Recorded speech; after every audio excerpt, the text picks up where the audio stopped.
ఈ పంచగవ్య సదస్సుకు సంబంధించి అంటే అసలు పంచగవ్య అంటే ఏంటి, ఈ పంచగవ్య వల్ల ఎలాంటి ఉపయోగాలు ఉంటాయి, దీన్ని వైద్య శాస్త్రంలో ఏ విధంగా ఉపయోగిస్తారన్న అంశం గురించి మాట్లాడడానికి ఐఐసిటిలో సీనియర్ సైంటిస్ట్గా పనిచేసిన డాక్టర్ జయతీర్థరావు గారు మనతో పాటు ఉన్నారు. వివిధ ప్రాంతాల నుంచి ఇక్కడ అటెండ్ కావడం జరుగుతుంది.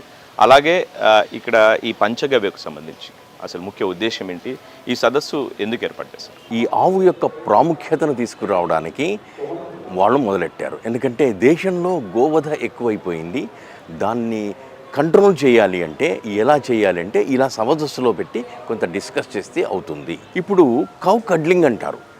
కౌ కడ్లింగ్ అంటే ఎవరైనా కానీ ఆవుతో వాటేసుకుంటే గొప్ప లాభం ఉంటుంది, ఇమ్యూన్ సిస్టమ్ పెరుగుతుంది, ఏదైనా వ్యాధులుంటే తగ్గిపోతాయి.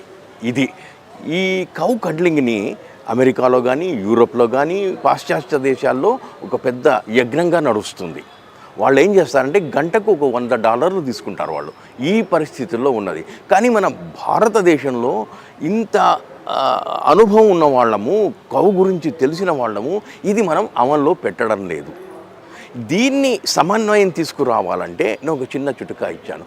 ప్రతి ఇంట్లో ఒకరు ఒక ఆవును పెట్టుకుంటే వాళ్ళు కౌ కడ్లింగ్ చేస్తే వారి యొక్క ఆరోగ్య పరిస్థితి గొప్పగా మారిపోతుంది. ఈ గౌమూత్రము, గోమయము ఈ రెండింటి గురించి ఎవరు ఎక్కువగా ఆలోచించలేదు. ఎందుకంటే అవి విసర్జన పదార్థాలు, అవి పనికిరావు అనేటువంటి ఒక ధోరణిలో వాళ్ళు ఇది మర్చిపోయారు. కానీ ఇప్పుడు అవే చాలా గొప్పగా పనిచేస్తున్నాయి. ఈ గోమూత్రం నుంచి ఏమవుతుందంటే పంచగవ్య అనేటువంటి ఒక మహత్తరమైనటువంటి ఔషధం తయారవుతుంది.